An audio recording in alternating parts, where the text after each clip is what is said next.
everybody, welcome back to the Chaotic Little Book Corner. My name is Acacia. Welcome to the new year. Today I want to welcome all of my new subscribers. I want to say a thank you to all of you guys. In my final week of 2016, I hit 1,000 subscribers, which means in 1 year I got 1,000 of you, and that means so much to me, and it's like really hard for me to even fathom that there's 1,000 of you that want to hear what I have to say. And I feel so happy and so excited and so blessed. And I never want you guys to feel as if I'm lying or I'm not telling you guys the truth. I want to be really honest with you guys. And I have seen a lot of really negative comments come through my inbox recently, and I don't think that my big supporters and my subscribers would ever feel the ways that these negative comments are reflecting. But I never want you guys to feel as if I'm ignoring those comments.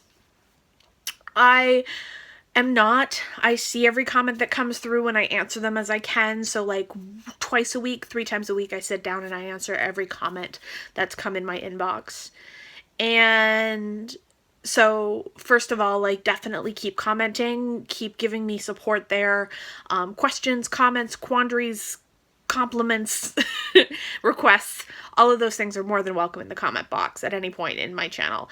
But I've discovered that there's some misunderstandings about how disability works and how my money gets spent and how people are feeling that my representation of myself and my spending is false. And that's not fair to you guys to have that kind of negativity on this space and to not have an answer. And that's not fair to me to feel shame around my own finances. So I want to do a book tag, and the book buying tag seemed the most appropriate to respond to this. So today we're going to be doing the book buying tag, and it's going to be a little longer. Go get a cup of coffee, cup of tea, something like that, because I'm really going to spell this out. I want you guys to have as many questions as I've had asked answered. So go do that and I will wait. Okay, is everybody comfortable? Okay. Question number 1. Where do you buy your books from? I am a huge believer that local is the best way to buy. I'll admit to Barnes & Noble and Amazon on some occasions. I do live in a rural community, and it's an hour to the closest bookshop. So there are times here where the snow is so bad that I can't get to a bookshop, and the book will get to me faster via mail. I do tend to buy online from local bookshops that have websites when I can, which is Bull Moose. I will link their store down below.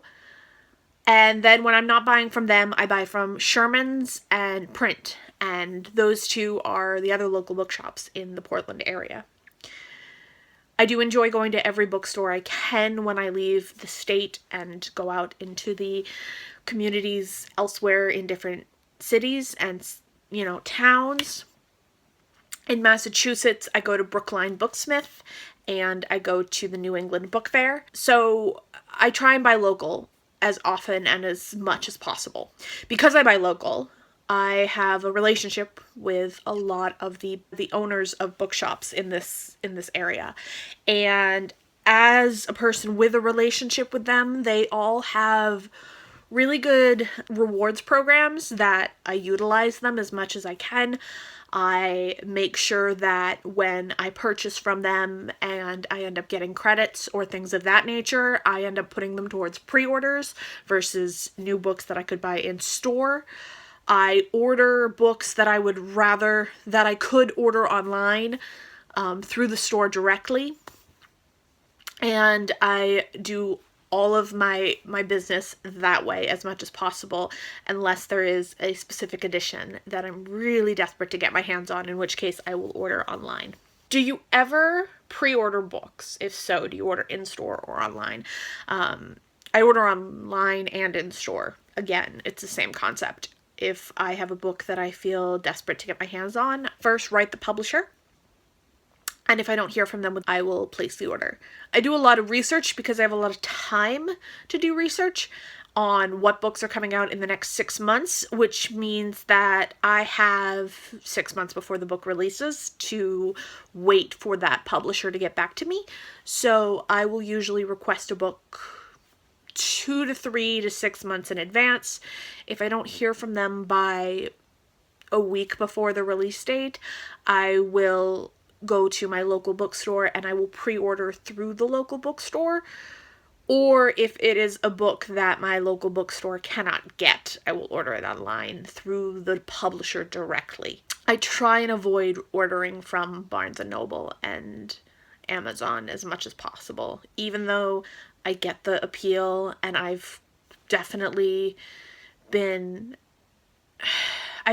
had times where I order from them in bulk because it seems easier. Actually, to be honest, the only times I've ordered from Barnes & Noble and Amazon recently have been because I was given gift cards to them, and I didn't want them to go to waste. But I do try and buy from private booksellers on Amazon, and with Barnes & Noble, I try to only buy books that are either pre-orders or new releases, because that way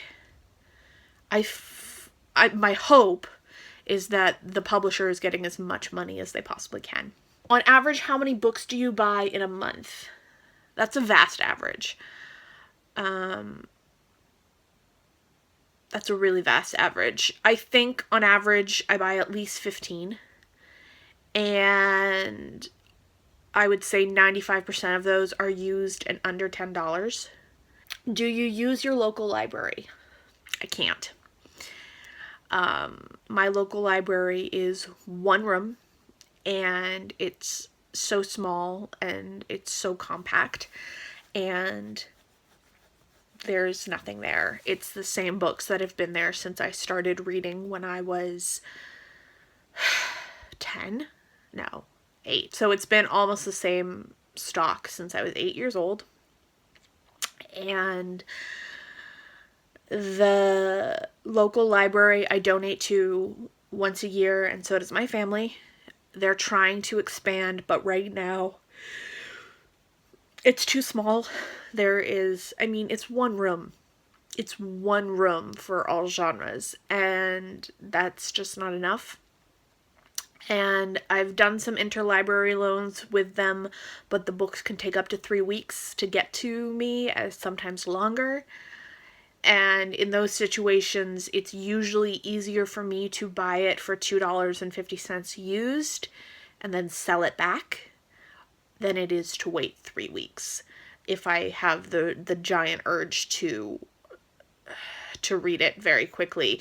If I do get library books, I end up getting so stressed out and anxiety ridden that I don't finish them because I panic, which is really silly because I know I can read a book in a day, so I don't understand that.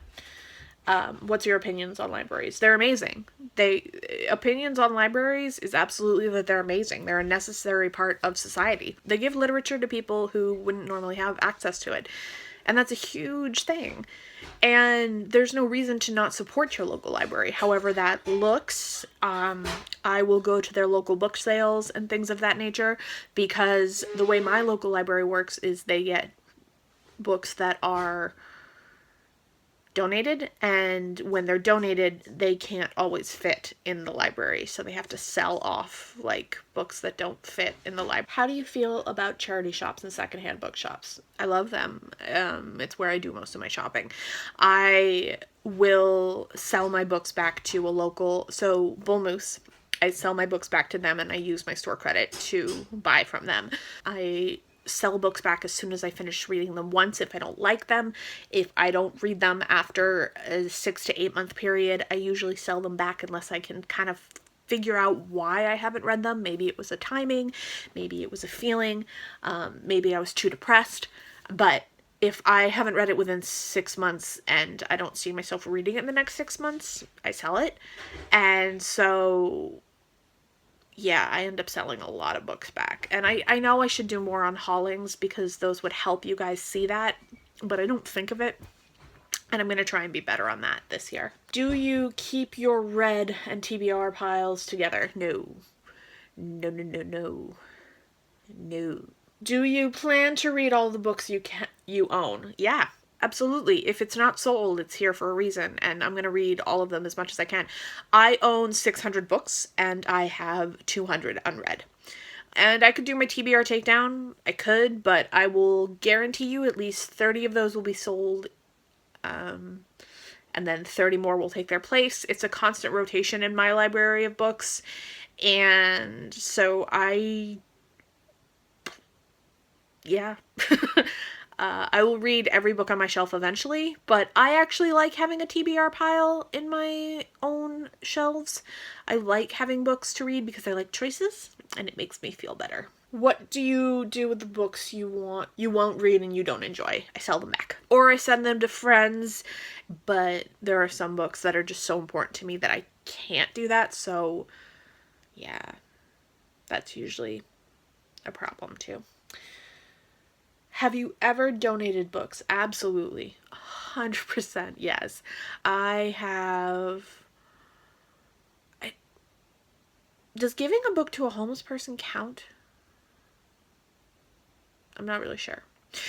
I always have at least 2 or 3 books in my car that I'm meh on, but I have them for emergency reading. And so I have a book in my purse, sometimes 2, and then I have 2 to 3 books in my car that are like, oh, I forgot to bring a book, so I need to sit here and read for 2 hours, or I've finished the books in my purse. One or the other. And so when I'm done with the books that are in my car, I give them to people who are homeless on the side of the road. Does that count as donating? I'm not sure. I do donate books to Goodwill every 3 to 6 months. Have you ever been on a book buying ban? No. Not explicitly, actually, is how I should put that. I've never explicitly said to myself, no, you can't buy any more books. Do you feel you buy too many books? Okay. No. No, I don't. I'm very overweight, so clothes are not something I buy.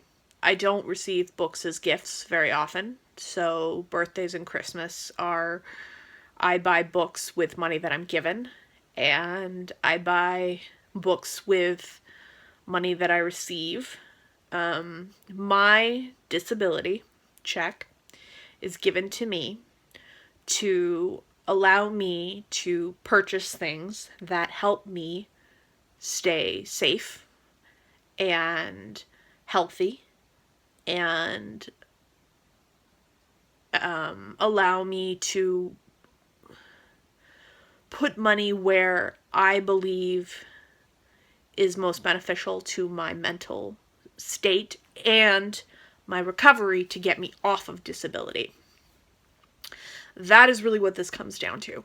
I am trying to build a career and to be able to support myself and to be able to get off disability, and to be able to do that I have to keep up on books because it's my job.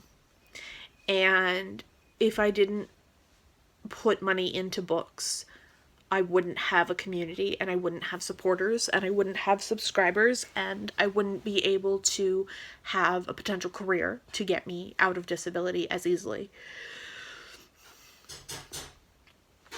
I don't get a lot for disability. I don't. It's based on what I paid in for money when I worked for 10 years, and therefore I don't get much. I didn't make a lot because I was in retail for 10 years, and that doesn't pay well. So, as much as I can understand how people would feel that there's an abuse of the system, and a lack of respect for your tax dollars. I'm not doing anything harmful.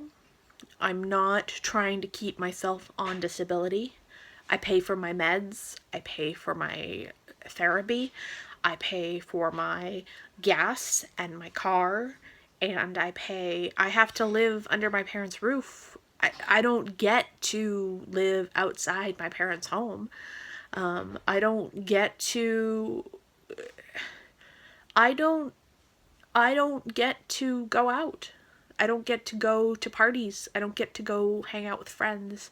And when I do, I will admit a lot of the times my friends pay, not because I ask them to, but because they want to. But when I can pay, I do. I go out maybe once a month to hang out with friends. And my days are very quiet and focused on reading. And that's my only source of joy right now. And I will continue to supply myself with joy because that is part of my recovery. I'm not doing anything I shouldn't be. And the money that I'm given is being given to me because I can't work. I don't have the capability right now.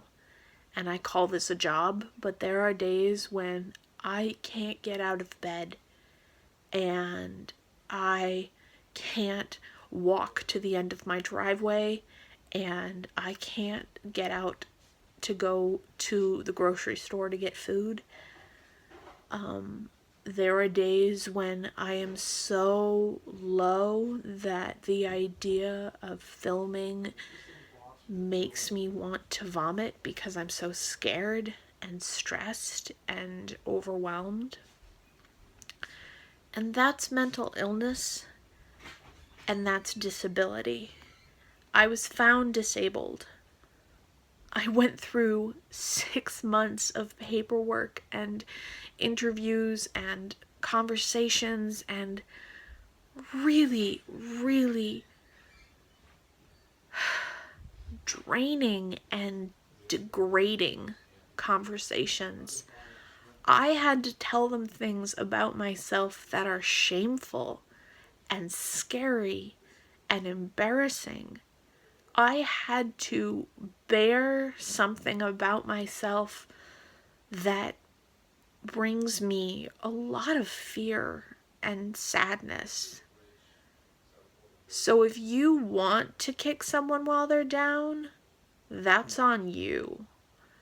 But I'm doing nothing wrong.